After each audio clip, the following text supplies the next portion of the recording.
Hello team, hope we're well. Back here with another edition of the Nutrition Theory. We're going to be talking about proteins today.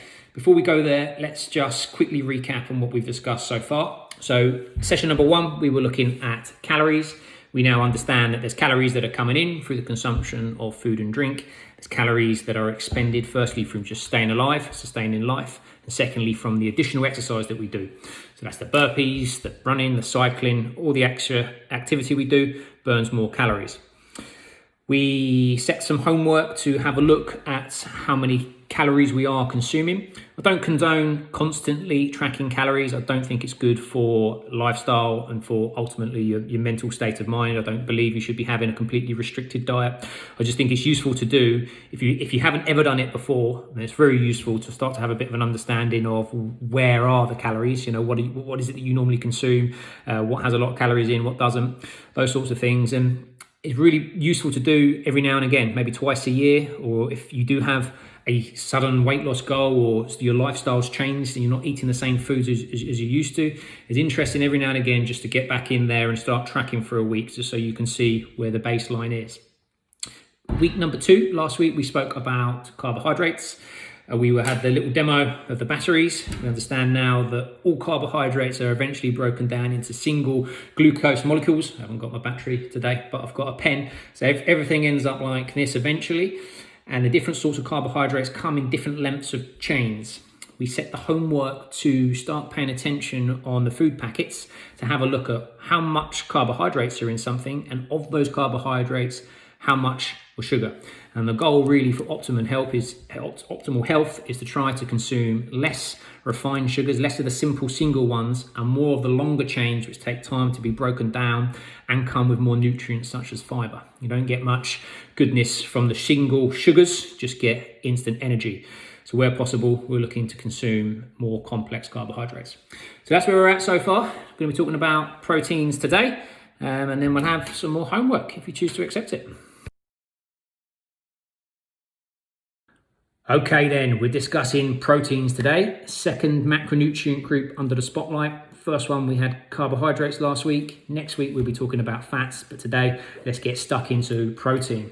Now, you'll probably recall in the last couple of videos that I've referenced that nutrition is about so much more than just calories. Despite the fact that we then spoke about calories for a lot, it was the topic of the first nutrition subject, and then we spoken about it a lot last week as well, because you'll remember we had those polysaccharides, which were the complex carbohydrates, and how the body chops them up into single glucose monosaccharides, which was our batteries. So we had a big pack of batteries and chop them up into single glucose, which is then being used for energy. So we're talking about calories there. Today, however, you're going to start to see what I mean, that it's not all about calories now. Selection of food type shouldn't just be about how calorie dense something is. Whilst that's always needs to be a consideration, we now need to be thinking about what nutrients are we getting from the foods that we consume.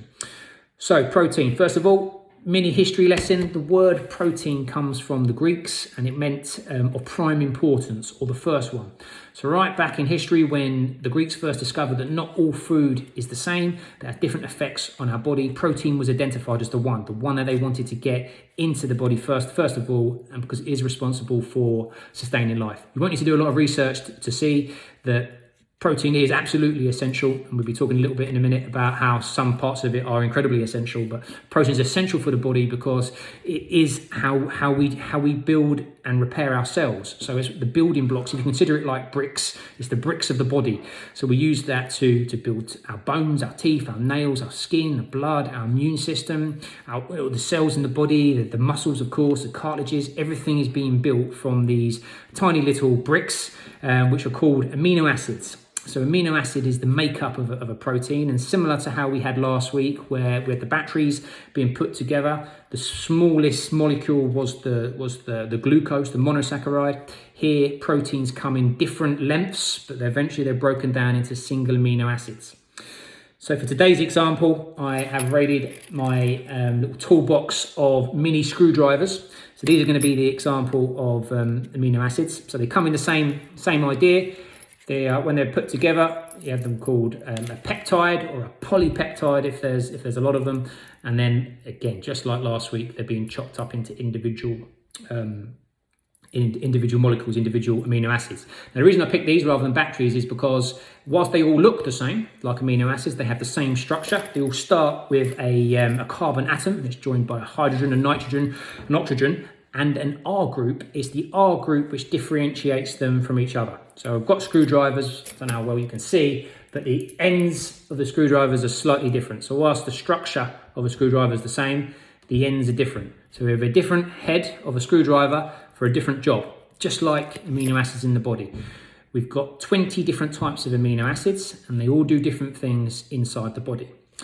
So I suppose the first thing to tell you about the amino acids is that 9 of them can't be made in the body, so we have to consume them. So if we don't consume them, we can't sustain life. So we need the 9 essential amino acids. We're not going to be going through them all. You don't need to know them all, but you do need to know that 9 of them are essential. We must ingest them. From those 9, we can then use them to make the other 11 that the body needs. But 9 of them have to come from consuming foods. For anybody who's been in the fitness game or the muscle building focus, you no doubt would have come across the branch chain amino acids. These are 3 of the essential amino acids that have been identified as the most essential for muscle building. So leucine, isoleucine, and valine.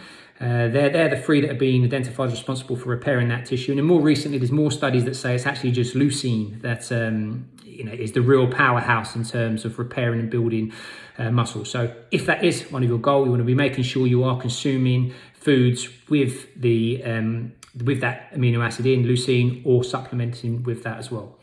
Okay, so last week we spoke about how we could use the back of the packet of food to see about carbohydrates, and we had the if you remember, the glycemic index, and this is a number about how quickly a carbohydrate is broken down, and we could estimate how good that number would be by looking at the back of the packet and seeing something that's got 40 grams of carbohydrates in, and 20 of it is sugar, or 10 of it is sugar, or 39 of it is sugar. So we'd start to be able to have a bit of an idea of where would that food be on the glycemic index, i.e. how good is it for us.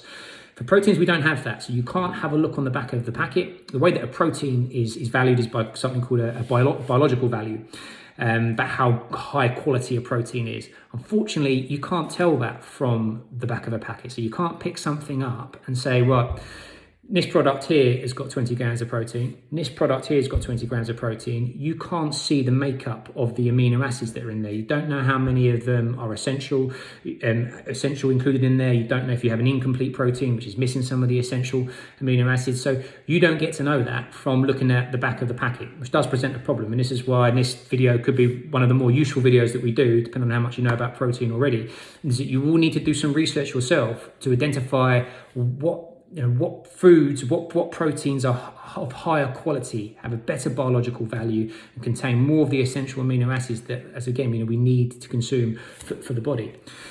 So we're going to talk about that a little bit more in the homework section, but the real takeaway point for proteins is that not all protein is created equally. You need to have a look about the different sorts of quality of the protein in there, and that protein is absolutely essential. So what I often find is when we first look at someone's nutrition plan, we don't see enough protein in there. Say if you're aware of what protein does already, I'm sure it will be featuring in your diet a lot, but we need protein, and we probably need more. Unless you're particularly tuned into it, we need to make sure that we are consuming the proteins. In the next section, we're going to be looking about how do we find out what protein is of better quality and better for us.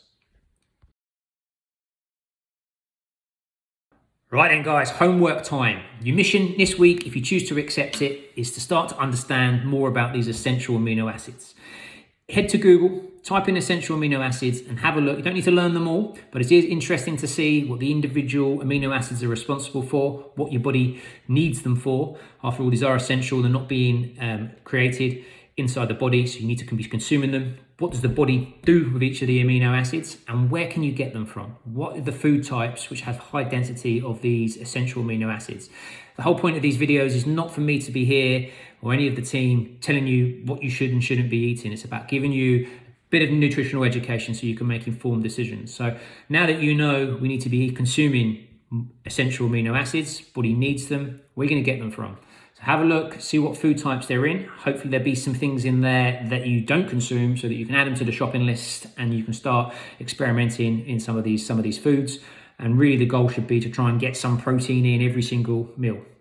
That's the goal for this week. We'll see you again next week and we'll be looking at the final macronutrient group, fats. See you soon. Have a good week.